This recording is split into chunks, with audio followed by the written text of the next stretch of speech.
Students, welcome to online classes. मैं वीरभान आपका स्वागत करता हूँ। हम कर रहे हैं lesson agriculture from class 10th from the book of geography, यानी कि ज्योग्राफी की बुक से हम क्लास 10th का चैप्टर कर रहे हैं एग्रीकल्चर, कृषि यानी कि।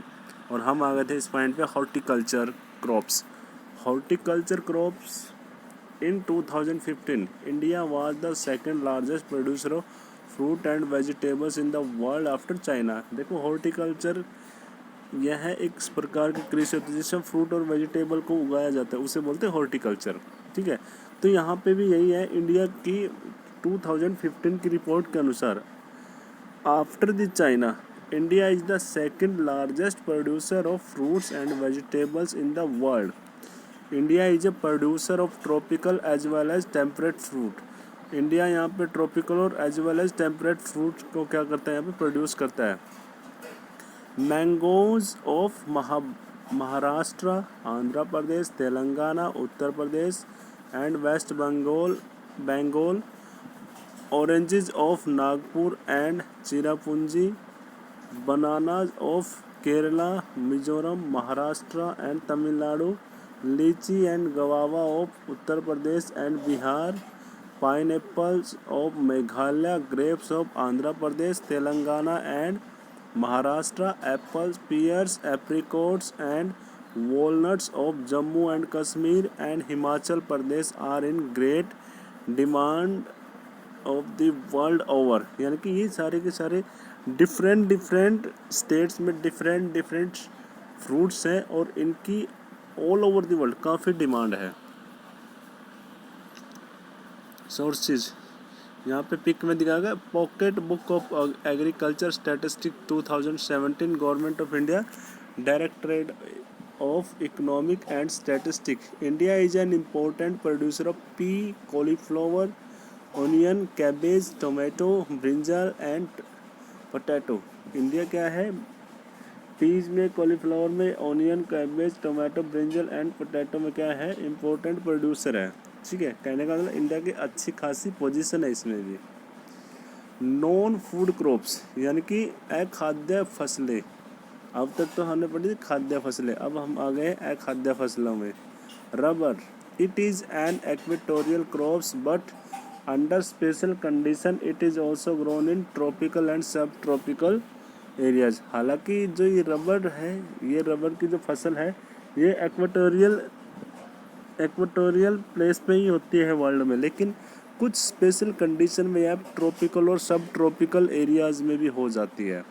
It requires moist and humid climate with rainfall of more than 200 centimetre. इसके लिए आर्द्र मौसम और ह्यूमिडिटी, आर्द्रता चाहिए और बारिश भी चाहिए, रेनफॉल भी चाहिए मोर देन 200 सेंटीमीटर, यानी कि 200 सेंटीमीटर से ज़्यादा यहाँ पे रेनफॉल होनी चाहिए। और टेम्परेचर अबाउट 25 डिग्री सेल्सियस, यानी कि 25 डिग्री सेल्सियस से ऊपर यहाँ का टेम्परेचर होना चाहिए। Rubber is an important industrial raw material, और यह इंडस्ट्री का सबसे इम्पोर्टेंट रॉ मटेरियल है। It is mainly grown in Kerala, और यह मुख्य तौर पे केरला में और तमिलनाडु में, कर्नाटका में, Andaman and Nicobar islands and Garo hills of Meghalaya, तो इन जगहों पे इसका उत्पादन किया जाता है। आपके लिए एक्टिविटी है, list the item which are made of rubbers and are use by us. यानी कि आपने उन आइटम की लिस्ट बनानी है जिससे कि रबर से, जो कि रबर से बने हुए हैं आपके लिए और जिनको हम यूज करते हैं। नेक्स्ट है फाइबर क्रॉप्स, यानी कि वो क्रॉप्स जिनसे फाइबर यानी कि धागा बनाया जाता है। Cotton, jute, hemp and natural silk are the 4 major fibre crops in India. The first three are derived from the crops grown in soil, and latter is obtained from cocoon of the silkworm fed on green leaves, especially mulberry। यानी कि पहली तीनों जो jute फसल है, jute crops है, sorry fibre crops है, इनको तो कहाँ पे ग्रो किया जाता है, खेतों में। और दूसरी जो लास्ट वाली है यानी कि सिल्क है, उसको सिल्क वॉर्म से बनाया जाता है, यानी कि सिल्क फेड अप किया जाता है ग्रीन लीव्स पे, और वहाँ से उसको क्या किया जाता है, कोकून से निकाल के वो बनाया जाता है, सिल्क बनाया जाता है। Rearing of silk worm for the production of silk fibre is known as sericulture. और इस प्रकार रेशम के कीड़ों को पालने का से जो सिल्क फाइबर बनाया जाता है उसे ही सेरीकल्चर बोला जाता है। कॉटन, फर्स्ट है कॉटन यानी कि कपास। India is believe to be the original home of cotton plant. India को माना जाता है कि यह कॉटन प्लांट का ओरिजिनल यानी कि ओरिजिनल भोजन वो है, प्लेस है। Cotton is one of the main raw material for cotton textile industry. और कॉटन को माना जाता है कि ये टेक्सटाइल इंडस्ट्री का सबसे मुख्य रॉ मटेरियल है। इन 2015 India was second largest producer cotton after China. और 2015 की रिपोर्ट के अनुसार इंडिया चाइना के बाद दूसरा सबसे बड़ा प्रोड्यूसर है कॉटन का। Cotton grows well in dryer parts of black cotton soil of Deccan plateau. और यह है दक्षिण यह जो पठार है वहाँ की जो काली मिट्टी पे और जो ड्रायर यानी कि सूखा जो स्थान है वहाँ पे अच्छे से ग्रो होते हैं। ये देखो ये कॉटन लगा हुआ है, ये दिखाया गया जिसमें फिगर नंबर 4.1 में। It requires high temperature. इसके लिए टेम्परेचर कैसा होना चाहिए, हाई होना चाहिए। लाइट रेनफॉल हल्की होनी चाहिए और इरिगेशन भी कम ही होनी चाहिए। 2010 फ्रोस्ट फ्री डेज और 210 दिन यहाँ पे फ्रोस्ट फ्री होने चाहिए। Bright sunshine for its growth. और इसके लिए ब्राइट सनशाइन चाहिए इसकी ग्रोथ के लिए। It is kharif crops. यह एक खरीफ क्रॉप है and require to 6 to 8 months to mature. और इसको 6 से 8 महीने लग जाते हैं पकने में। Major cotton producing state are Maharashtra, Gujarat, Madhya Pradesh, Karnataka, Andhra Pradesh, Telangana, Tamil Nadu, Punjab, Haryana, Uttar Pradesh. ये कुछ राज्य हैं जहाँ पे कॉटन का प्रोड्यूस किया जाता है इंडिया में। Next, jute.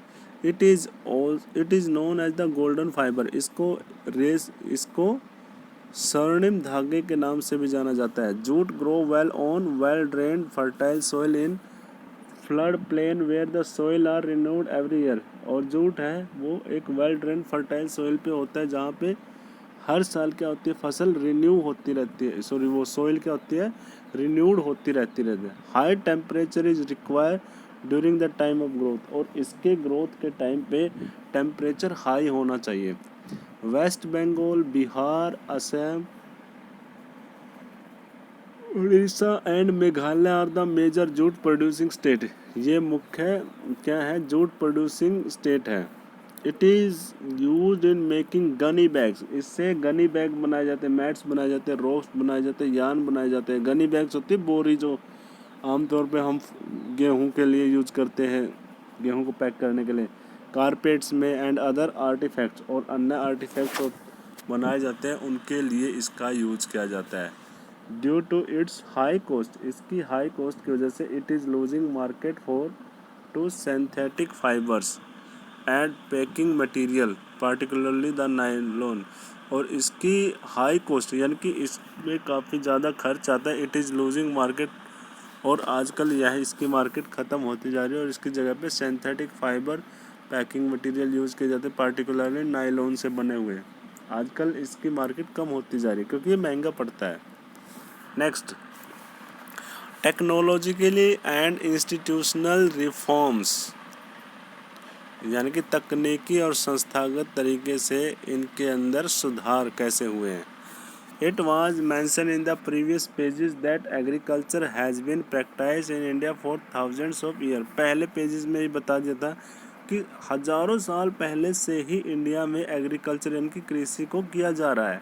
Sustain due to land without compatible technological institutional changes have hindered the pace of agricultural development. और सस्टेन्ड यूजेज ऑफ लैंड्स यानी कि लगातार भूमि का उपयोग करते हुए विदाउट कंपैटिबल टेक्नो इंस्टीट्यूशन, बगैर तकनीक के और संस्थागत चेंजेस के, तो वो क्या कर रही थी, कृषि के विकास में, एग्रीकल्चरल डेवलपमेंट में क्या कर रही थी, वो हिंड्रेंस कर रही थी। In spite of development of sources of irrigation, most of the farmers in large parts of country still depend upon monsoon and natural fertility।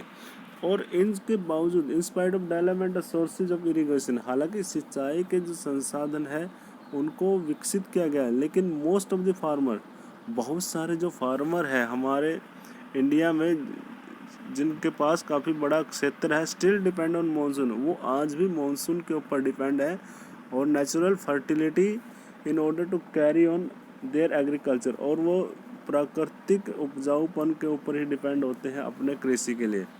For a growing population, और क्या हो रहा है, जनसंख्या, बढ़ती हुई जनसंख्या के लिए this poses a serious challenge, और यह है इसके लिए काफ़ी बड़ी क्या है, गंभीर चुनौती है।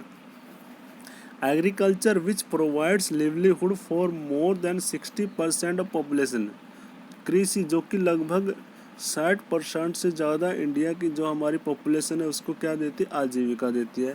Needs some technical and institutional reform, इसके लिए जो आवश्यक है, इसके लिए ज़रूरत है कुछ उसके अंदर तकनीकी और इंस्टीट्यूशनल यानी कि संस्थागत क्या किया जाए, सुधार किए जाए। 10 collectivisation,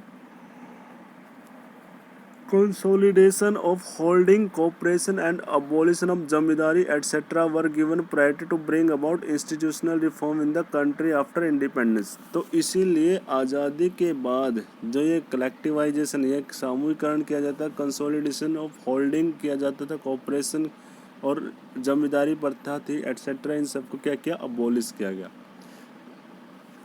land reform was main focus of our first 5 year plan, और हमारी जो पहली पंचवर्षीय योजना थी आज़ादी के बाद जो लागू की गई थी उसमें सबसे पहला सुधार यही किया गया था। उसमें मुख्य केंद्र बिंदु क्या था, लैंड रिफॉर्म का, भूमि सुधार का।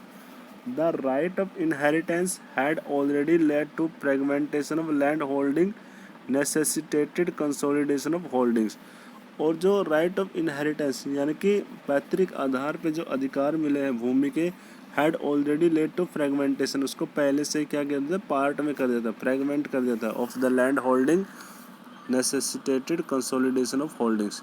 The law of land reform were enacted but the implementation was lacking और लकवाम, हालांकि भूमि सुधार के जो कानून थे वो इनेक्ट कर दे, उनको पास कर देता, लेकिन उनका क्रियान्वयन में अभी भी कमी थी। The government of India embarked upon introducing agriculture reform to improve Indian agriculture in 1960 and 1970। तो फिर इंडियन गवर्नमेंट ने शुरू किया क्या, कृषिगत सुधारों के लिए, जो कि 1960 और 1970 के बीच में किए गए। The green revolution based on the use of package technology and white revolution, और जो हरित क्रांति थी उसी के आधार पे क्या हुआ, टेक्नोलॉजी के आधार पे, फिर उसके बाद वाइट रेवोल्यूशन हुआ। Were some of the strategy initiated to improve the lot of Indian agriculture, ये कुछ ऐसी तकनीकें थी, नीतियाँ थी जिसने कि इंडियन एग्रीकल्चर, भारतीय कृषि में क्या किया, सुधार किया।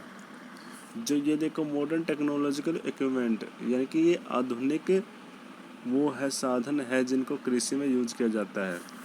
But this too led to the concentration of development in few selected area, लेकिन इससे क्या हुआ, कुछ ही एरिया में ही विकास हुआ। Therefore in 1980s and 1990 comprehensive land development programme was initiated. इसी वजह से 1980 और 1990 के बीच में फिर दोबारा से भूमि विकास के प्रोग्राम शुरू किए गए, which included both institutional and technological reform, जिसमें दोनों ही हुए, संस्थागत और तकनीकी सुधार किए गए। Provision for crop insurance against drought, flood, cyclone, fire and disease, establishment of Gramin banks, cooperative societies and bank of providing loan facility to the farmer at lower rates of interest were some important step in this direction। और उसी के उसमें क्या किया गया है, crop insurance यानी कि फसल बीमा शुरू किया गया। जैसे कभी अकाल पड़ जाए, बाढ़ आ जाए, सूखा पड़ जाए, तूफान आ जाए, फायर हो जाए या किसी बीमारी से फसल खराब हो जाए, ग्रामीण बैंक और कोऑपरेटिव सोसाइटी में क्या किया गया, उनके लिए प्रोविज़न किया गया, किसका, इंश्योरेंस का। ठीक है। Kisan credit card, KCC, personal accident insurance scheme are some other scheme introduced by the government of India for the benefit of the farmer. ये कुछ स्कीम थी जो गवर्नमेंट ने फार्मर के बेनिफिट के लिए शुरू की। Moreover, special weather bulletins and agricultural program for the farmer were introduced on the radio and television. और तो और रेडियो और टीवी पे किसानों के लिए स्पेशल कृषि के बुलेटिन्स और प्रोग्राम शुरू किए गए. The government also announces minimum support price. और सरकार ने न्यूनतम मूल्य भी रखे गए फसलों के remunerative and procurement price for important crop to check the exploitation of farmer by speculator and middleman. और बिचौलियों से और व्यापारियों से बचाने के लिए सरकार ने समय समय पे कुछ नियंत्रण भी रखे उनके ऊपर, और इसलिए एमएसपी किया गया है. ठीक है. भूदान ग्राम दान. Mahatma Gandhi declare Vinoba Bhave as his spiritual आयर. यानी कि महात्मा गांधी ने डिक्लेयर किया था कि जो विनोबा भावे है वो उसके क्या है, स्पिरिचुअल आध्यात्मिक एयर यानी कि उत्तराधिकारी. He also participated in satyagraha as one of the foremost satyagrahi. उन्होंने गांधी जी के साथ सत्याग्रह में पार्टिसिपेट भी लिया. भाग लिया था. He was one of the votaries of Gandhi's concept of Gram Swarajya. और वो गांधी जी का जो ग्राम स्वराज्य वाला जो कॉन्सेप्ट था उसमें वो मुख्य थे. आफ्टर गांधी जी मार्टियरडम. गांधी जी के शहीद होने के बाद Vinoba Bhave undertook pad yatra to spread Gandhi ji message covered almost the entire country. उसके बाद विनोबा भावे ने ही गांधी जी के मैसेज को पूरे इंडिया में क्या किया गया, फैलाया. Once when he was delivering a lecture of Pochampalli in Andhra Pradesh, some poor landless villager demanded some land for their economic wellbeing. जब उन्होंने आंध्र प्रदेश के पोचमपल्ली जगह पे जब लेक्चर दिया था यानी कि भाषण दिया था, तो वहाँ पे कुछ पुअर फार्मर ने डिमांड की थी कि उनको भी कुछ भूमि दी जाए. Vinoba Bhave could not promise it to them immediately but assured them to talk to the government of India regarding provision of land for them if they undertook cooperative. हालांकि विनोबा भावे ने तुरंत ही उनको यह एश्योरेंस यानी कि यह विश्वास तो नहीं दिला कि उनको जल्द ही सरकार क्या दे देगी, भूमि दे देगी. लेकिन if they undertook cooperative farming, यदि वो सहयोग से फार्मिंग करेंगे तो वो उनके लिए कुछ करेगा. सडनली श्री रामचंद्र रेड्डी, उस तभी तुरंत श्री रामचंद्र रेड्डी स्टूड अप, वो खड़े हो गए एंड ऑफर्ड 880 एकड़ of land to the distribute among 80 landless villager. और तभी श्री चंद्रा रेड्डी नाम का एक व्यक्ति था, वो खड़ा हो गया और उसने तुरंत ही अपने 80 किलो को ऑफर कर दिया 80 लैंडलेस विलेजर को. This act was known as a Bhoodan. और इसी एक्ट को जाना जाता है भूदान के नाम से. Later he traveled and introduced his idea widely all over the world, all over the India. इसके बाद उन्होंने पूरे भारत में इन्हीं विचारों को फैलाया. Some जमींदार owner of many villagers offered to distribute some village among the landless. और इसी प्रकार कुछ विलेजर्स ने क्या किया, उसको दान किया लैंडलेस विलेजर को. It was known as ग्राम दान. और इसको ग्राम दान के नाम से जाना जाता है. However, many landowners choose to provide some part of their land to the poor farmer due to the fear of land sealing act. और कुछ फार्मर्स ने उनको क्या कर दिया, गरीब किसानों को दे दिया ताकि उनकी सीलिंग एक्ट के कारण उनकी भूमि को उनसे छीन न लिया जाए. This Bhoodan Gramdan movement initiated by Vinoba Bhave is also known as bloodless revolution. और यही विनोबा भावे के द्वारा जो भूदान ग्रामदान जो मूवमेंट यानी कि आंदोलन शुरू किया गया था, उसे ही एक ब्लडलेस रेवोल्यूशन भी कहा जाता है. यानी कि रक्त रहित क्या कहा जाता है, इसको क्रांति कहा जाता है. ओके स्टूडेंट्स, आज हम यहीं तक पढ़ेंगे. कल हम पढ़ेंगे contribution of agriculture to the national economy, employment and output. यानी कल हम पढ़ेंगे कृषि का आर्थिक विकास में हमारी अर्थव्यवस्था में और रोजगार में क्या योगदान है.